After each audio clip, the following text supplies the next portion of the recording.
अजित पवार यांच्या जाण्याने महाराष्ट्राच्या सत्तेचं गणित पूर्णपणे बिघडलं। पण हे गणित बिघडवणारे मास्टरमाइंड महाराष्ट्रात नाहीत तर ते दिल्लीत बसलेत। दिल्लीच्या दरबारात सध्या अशा काही गुप्त हालचाली सुरू आहे ज्याचा थेट फटका उपमुख्यमंत्री एकनाथ शिंदेंना बसू शकतो। नेमकं काय शिजतंय दिल्लीत आणि भाजप शिंदेचा पत्ता कट करून राष्ट्रवादीला बी टीम म्हणून कसं वापरणार आहे? दिल्लीतून असा कोणता पॉवरफुल निरोप आलाय ज्यामुळे वर्षा बंगल्यावर हालचाली वाढल्यात? सुनेत्रा पवारांना उपमुख्यमंत्री पद देण्यामागे भाजपचा खरा प्लॅन काय आहे? आणि जर परिस्थिती अशीच राहिली तर एकनाथ शिंदेचा राजकीय खेळ खरोखरच संपणार आहे का? जाणून घेऊया सगळ्या प्रश्नांची उत्तरं या व्हिडिओमधून।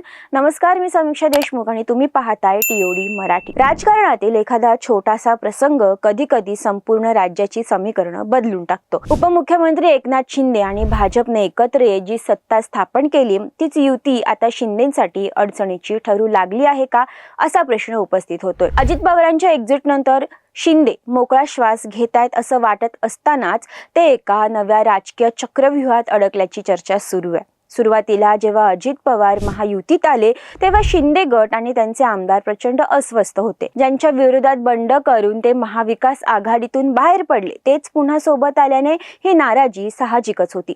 सत्तेत असूनही शिंदे आणि अजित पवार यांच्यात सतत एक कोल्ड वॉर सुरू होतं। मग ते मुख्यमंत्री उपमुख्यमंत्री पदावरून असो किंवा लाडकी बहीण योजनेच्या श्रेयवादावरून। शिंदेंना हे श्रेय स्वतःकडे हवं होतं तर अजित पवार अर्थमंत्री म्हणून तिजोरीच्या चाव्या आपल्याकडेच असल्याचं सांगत होते। आता अजित पवार यांच्या निधनानंतर महायुतीत एक मोठी पोकळी निर्माण झाली आहे। राजकीय विश्लेषकांच्या मते अजित पवार हे केवळ एक नेते नव्हते तर महायुतीचं बॅलन्सिंग फॅक्टर होते। त्यांच्या जाण्यानंतर भाजपला आता पूर्णपणे शिंदेच्या शिवसेनेवर अवलंबून राहावं लागेल असं वरवर वाटत असलं तरी खरी परिस्थिती वेगळी असू शकते। शिंदेंनी अनेकदा भाजपवर दबाव आणण्याचा प्रयत्न केला। मुंबई महानगरपालिकेच्या वेळी नगरसेवकांना हॉटेलमध्ये हलवणं असो किंवा महापौर पदाची मागणी असो, शिंदेंनी आपलं वजन दाखवून दिलं होतं। मात्र भाजपने हे दबाव तंत्र झुगारून लावत शिंदेंना मर्यादांची जाणीव करून दिली। सध्या तर श्रेयवादाची लढाई एका वेगळ्या पातळीवर पोहोचली आहे। शिंदे स्वतःला लाडका भाऊ म्हणून प्रोजेक्ट करत आहेत तर भाजप त्यांना देवा भाऊ म्हणजेच देवेंद्र फडणवीस यांच्या तोडीस तोड उभं करण्याचा प्रयत्न करतात। पण आता नाण्याची दुसरी बाजू पाहूया। जर राष्ट्रवादी काँग्रेस म्हणजेच अजित पवार गट कमकुवत झालं तर शिंदे सर्व सूत्रे आपल्या हाती घेऊ पाहतील। पण जर भाजपचा प्लॅन यशस्वी झाला तर मात्र शिंदेचा खेळ अडचणीत येईल। सुनेत्रा पवार यांनी ज्या वेगाने मुख्यमंत्री पदाची शपथ घेतली आणि त्यांना पुण्यासारख्या महत्त्वाच्या जिल्ह्याचं पालकमंत्रीपद मिळालं त्यावरून दिल्लीतून काहीतरी वेगळे संकेत येत आहेत। सुनेत्रा पवार आणि भाजपमध्ये विलीनीकरणाबाबत काही गुप्त करार झाला असावा अशी दाट शक्यता वर्तवली जाते। याचाच अर्थ असा की जर राष्ट्रवादीचे उरलेले नेते पूर्णपणे भाजपच्या तालावर नाचू लागले तर राष्ट्रवादी ही भाजपची बी टीम म्हणून काम करेल। अशा स्थितीत भाजपला शिंदेची तितकीशी गरज उरणार नाही आणि शिंदे गटासाठी हा आउटगोईंगचा मार्ग ठरू शकतो।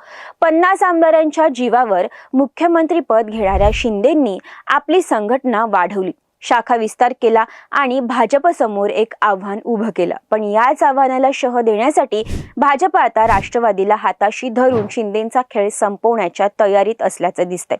या सगळ्यात एक वाईल्ड कार्ड एंट्री होऊ शकते, ती म्हणजे शरद पवार आणि एकनाथ शिंदे यांची युती। जर हे दोन नेते एकत्र आले तर भाजपचा हा डाव त्यांच्यावरच उलटण्याची शक्यता नाकारता येत नाही। पण तुर्तास दिल्लीच्या हालचाली आणि राष्ट्रवादीचं झुकतं माप पाहता शिंदेपुढील वाटचाल अत्यंत आव्हानात्मक असणार आहे। तुम्हाला काय वाटतं? एकनाथ शिंदेचा हा राजकीय खेळ भाजप खरंच संपवू शकेल का, की शिंदे कोणती नवी युक्ती करणार? तुमच्या प्रतिक्रिया कमेंट बॉक्समध्ये नक्की कळवा आणि अशाच रोखठोक विश्लेषणासाठी टीओडी मराठीला सबस्क्राईब करायला विसरू नका।